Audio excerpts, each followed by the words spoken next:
Hello, everybody. You can call me Hunch. And the question is, going forward, is how do we survive? Are we doing the right thing with Bitcoin DeFi? There's been a lot of problems with Stacks, not Stacks, but the business is built under Stacks. A lot of failures, I think. Just to reiterate, Valar Finance released a token on a centralized exchange before their own DeFi platform, and they claim to be a DeFi platform. ALEX was hacked for 30 million, over 30 million. They subsequently recovered some of those funds. Zest hacked, still got a infusion of cash from VC Tim Draper. And sorry if you hear me doing my laundry in the background. That's just, I have no time, so deal with it. But there's been a lot of failures. Now, have I given up on Stacks and Bitcoin DeFi? No. I am balls derp. Okay? But I have to switch up my strategy, right? I am exposed. I don't need much more. I will do slowly, right? Now, on this channel, we talk about a theoretical portfolio. And I talked about Bitcoin DeFi, Track, Ghosty Cash, Stacks, Zest, Dyco, ALEX, Bitflow. Some of those are not out yet, haven't released a token. And then I've mentioned, I think you should have exposure to some L1s like Solano. Stacks is an L1.5 Bitcoin. And I actually, believe it or not, think Ethereum is going to bottom here shortly. I think once the FUD passes from the ETF, I think people are just going to realize they don't care anymore. I think ETH will start to figure it out soon, right? I'm not saying yet, but soon. I feel that happening. Now, I've been pretty accurate with my calls in terms of market tops, right? I called the recent top. We're trying to regain strength here. I said 6 to 24 months. And I'm changing what I think this cycle is going to look like. I used to think it was left. Then I thought it was more traditional. Well, I never really left a left. But now I think it could be a more prolonged cycle. And that's changing up my strategy, right?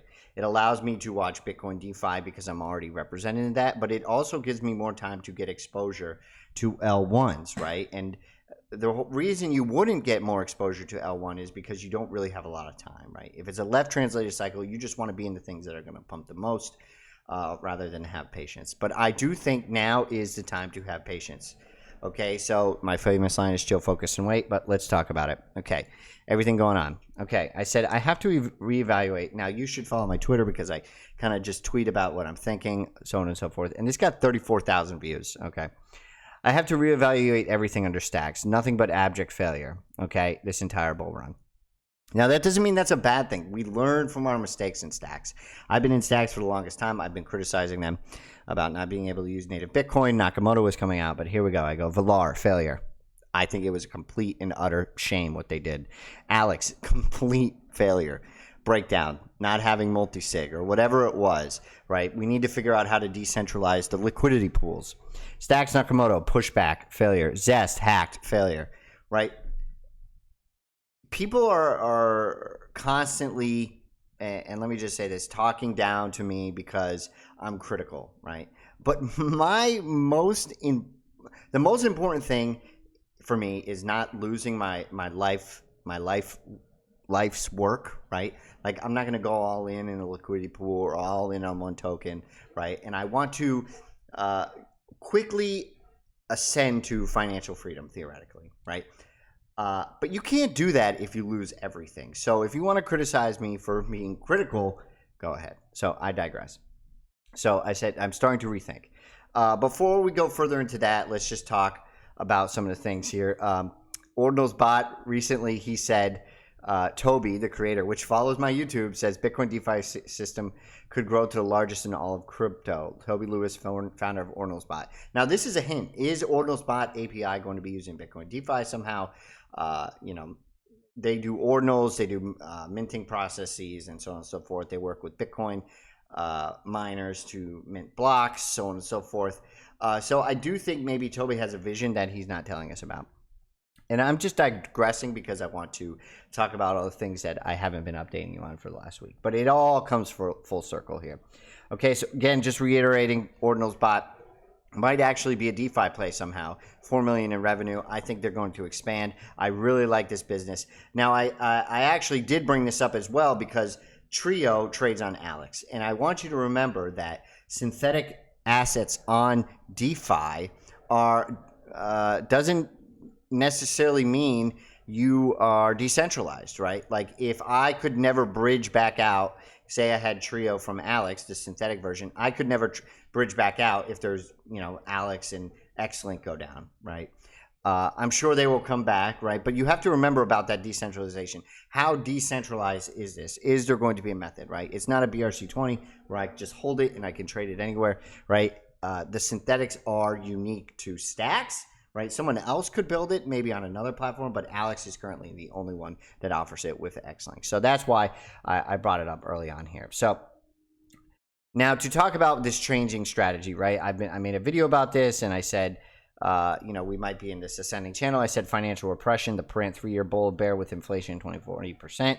I figured out it's not left to right translated cycle, it's a bipolar cycle. Okay, so I was referencing something he tweeted here again, but a lot of people think it's a left translated cycle. A lot of people think it's average.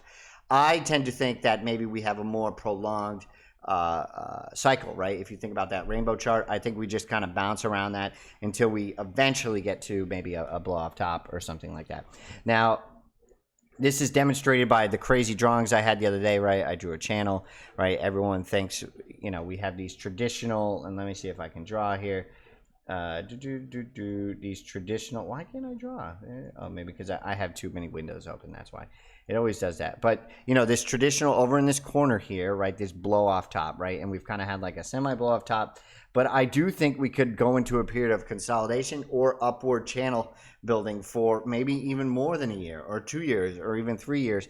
And we just have these pumps and dumps and pumps and dumps, right? So here's a more clean representation. I don't know if I can draw on this one. Let me see.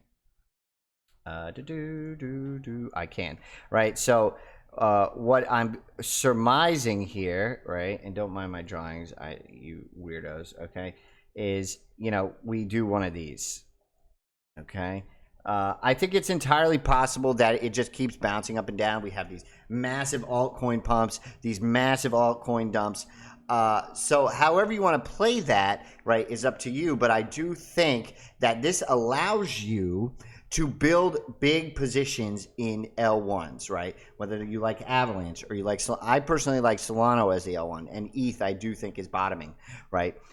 So I personally would go with one of those, and then obviously Bitcoin, and I think Stacks is obviously the premier L2, 1.5, sidechain, whatever you want to call it, right? It has clarity, less likely to be hacked now, right? I confirmed that it was not Clarity that got hacked, right? It was the DeFi protocol ALEX and where they're holding the funds. Now, I'm very curious if Clarity can be used in a way that decentralizes pooling, right? And I'll maybe come up with a solution at the end or a suggestion for them at the end for that. Okay, so I said this. It's better to be critical than a permeable. The only permeables that survive in crypto are the ones buying Bitcoin, ETH, Sol, and maybe Stacks. Okay, so if we do have, right, this thing here where we just go up and down, a lot of these are just going to blow up in the middle of this cycle, right? You know, if we had a traditional blow off top, everything would go up crazy, doesn't matter what it is, and then a lot of things would die, right? So what this means is a lot of these smaller coins could actually die mid-cycle.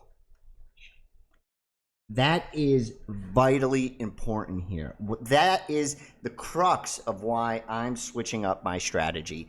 Now, I'm not going to abandon Bitcoin DeFi. I still think it's the basis of a theoretical portfolio where you do have the opportunity to have the most adoption, the most gains possible. But there is a tremendous amount of risk associated with that if this is what the cycle looks like. And I think people are discounting the fact that it could look like this upward channel. I truly do think people are discounting that fact, okay? So that's what I'm saying here with it's better to be critical. Okay, so I say this again, just to reiterate. I've been where this guy is, right? Where he's talking about, all the pointlessness of the memes and so on and so forth. I think he's wrong. And I said, I'm changing my strategy. I will hold and add small portions to Bitcoin DeFi, but the reality is Bitcoin DeFi builders are nascent. I don't think you can argue that with all the failures, right? I think we have a prolonged cycle, and the best strategy going forward is to DCA heavy Bitcoin ETH Sol stacks, okay? So those are kind of like the L1s I view them as. I know Stacks is not an L1, but if you've been here with me, you are already overly exposed to Bitcoin DeFi probably. And so you have that bag, theoretically. I would be refocusing, right? I do think Sol has a chance for another 10x. I do think Stacks has a chance for another 10x. I do think ETH maybe has a chance for a 5x or a 4x or even a 10x, right? It depends how much adoption there is, okay? So that's my strategy, right? Now let's talk about ALEX, the big elephant in the room. I think ALEX survives, right?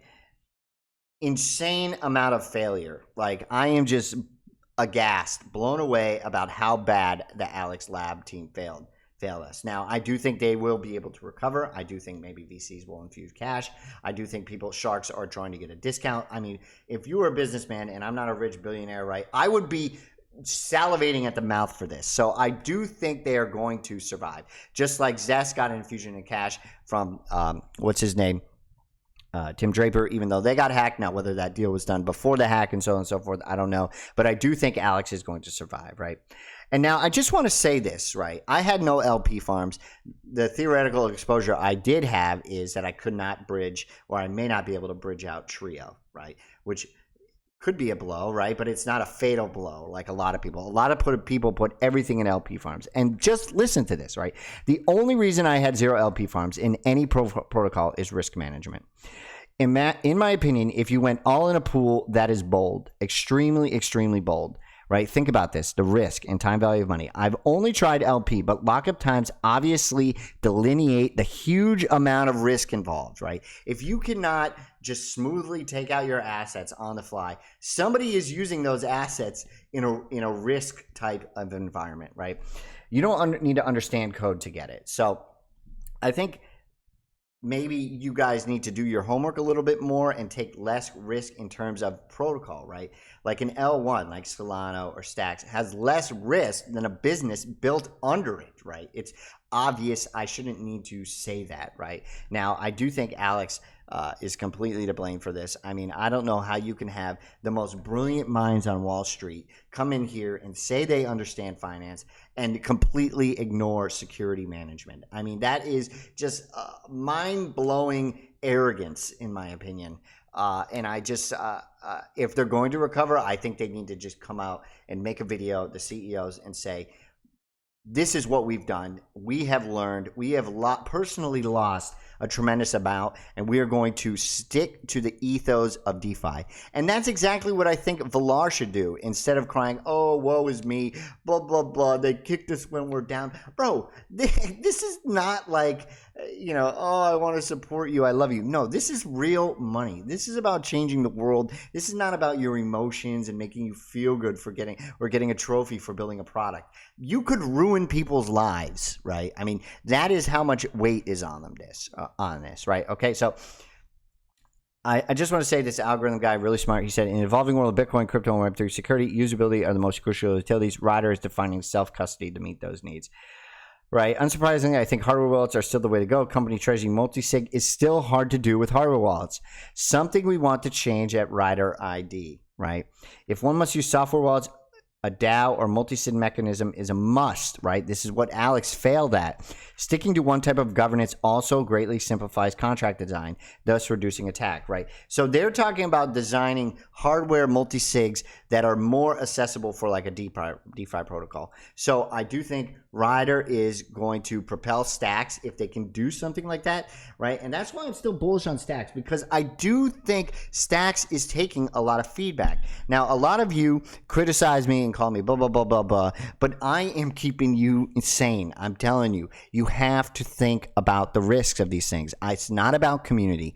It's not about memes. It's not about, right? The purpose of a meme is to dump on the next. The purpose of DeFi is to invest in a real life-changing industry, right? That has a lot of utility for people, a lot of financial freedom for people, provides them that, right? So This is not about, oh, it's okay, you made a mistake. No, this is a real life. Like, this is like people's lives on the line. This is people's like thinking they understand something and they truly don't. Like, I understood liquidity pools, but I didn't understand that Trio may have exposure to non-decentralization because it's a synthetic on top of an ALEX platform, right? So those are the types of things we're talking about, right? It's not a joke, okay? Even though I joke about a lot of things. So anyway, you could call me hunch. I got a hunch, and my hunch is Bitcoin DeFi